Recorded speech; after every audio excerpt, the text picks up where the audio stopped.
جب تک دنیا قائم رہے گی غازہ کا فلسطین، ویسٹ بینک کا فلسطینی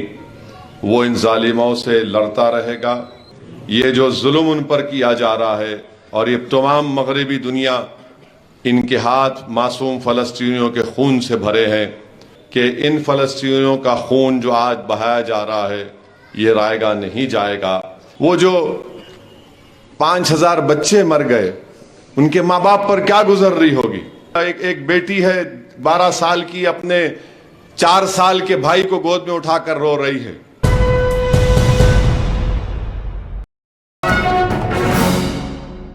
جو غازہ میں فلسطینیوں سے ظلم اور بربریت کی جا رہی ہے، ہم تمام کو پورے اخلاص کے ساتھ اس ظلم اور بربریت جو اسرائیل کی طرف سے کی جا رہی ہے اس کی مذمت کرنی چاہیے۔ اور میں اکثر لوگ مجھ سے یہ سوال کرتے ہیں اور بڑی بے بسی کے باتیں کرتے ہیں یا مظاہرے کرتے ہیں، لوگ وہ ویڈیوز دیکھ کر بڑی تکلیف محسوس ہوتی ہے، مگر میں آپ سے ہی عرض کروں گا میرے عزیز دوستوں اور بزرگوں، ہم کو وہ ظلم اور بربریت جو نتنیاہو اور اسرائیل کی حکومت کر رہی ہے، ہم کو اس سے مایوس ہونے کی ضرورت نہیں ہے، نہ ہم کو بے بسی کے مظاہرے کرنے کی ضرورت ہے، بلکہ مجھے یاد آ رہا ہے کہ اس سرزمین پر جو ظالم اسرائیل سے جو لوگ جدوجہد کر رہے ہیں ان کو میں نے بڑے بڑے ذمہ داروں کی زبان سے سنا کہ ان کو کہا گیا کہ وہ لوگ الطائف المنصوریہ ہے، معنی وہ لوگ ہیں جن کو مدد کی جاتی ہے۔ اور مجھے یقین ہے کہ جب تک دنیا قائم رہے گی غازہ کا فلسطین، ویسٹ بینک کا فلسطینی وہ ان ظالموں سے لڑتا رہے گا۔ آج یہ ظالم اسرائیل جتنے بم ہیروشیما ناگاساکی پر ایٹم بم گرایا گیا تھا، کسی نے اچھا لکھا کہ اس سے تھوڑا کم اتنے بم غازہ پر گرائے گئے اور 10,000 سے زیادہ لوگوں کی موت ہو چکی ہے، جس میں 5,000 معصوم بچے ہیں، قریب 3,500-4 ہزار خواتین ہیں، نہ ان کے پاس پینے کو پانی ہے، نہ کھانا ہے، نہ دوائیں ہیں، نہ اسپتال میں کوئی آکسیجن ہے، نہ اسپتال میں کوئی بجلی ہے۔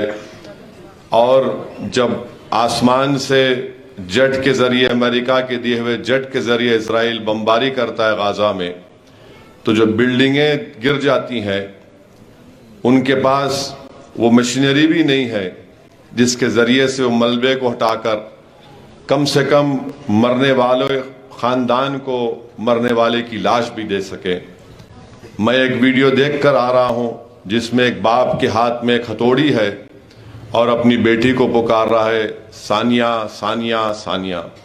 اپنے بیٹے کو پکار رہا ہے اور ہتھوڑی لے کر۔ اتنی بڑی بلڈنگ گر چکی ہے، مگر ان کا حوصلہ اور عزم دیکھیے، ان کی رب کریم پر توکل دیکھیے کہ وہ کہہ رہا ہے کہ میں نے ان کو اللہ کی راہ میں قربان کر دیا،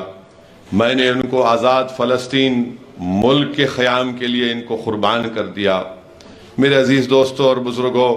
بلکہ ساری دنیا کو ان عظیم فلسطینیوں سے ایک حوصلہ لینے کی ضرورت ہے۔ میں یکجہتی کے مظاہرے ہم کو کرنا ہے اور فلسطینیوں پر جو ظلم کیا جا رہا ہے اس کا ذکر بھی کرنا ہے، مگر بے بسی کے مظاہرے نہیں کرنا ہے۔ ہم تو صرف یہی کر سکتے ہیں کہ اللہ کی بارگاہ میں سر بسجود ہو کر دعا کر سکتے ہیں، ہم اذکار پڑھ سکتے ہیں اور اللہ سے دعا کرتے رہنا چاہیے کہ اللہ ان کو کامیاب کرے۔ یہ جو ظلم ان پر کیا جا رہا ہے اور یہ تمام مغربی دنیا ان کے ہاتھ معصوم فلسطینیوں کے خون سے بھرے ہیں، مجھے یقین ہے کہ ان فلسطینیوں کا خون جو آج بہایا جا رہا ہے یہ رائے گا نہیں جائے گا۔ جیسا کہ میں نے سنا کہ ان لوگوں کو الطائف المنصوریہ کہا جاتا ہے، یہ وہ لوگ ہیں جن کی ہمیشہ مدد کی جاتی ہے۔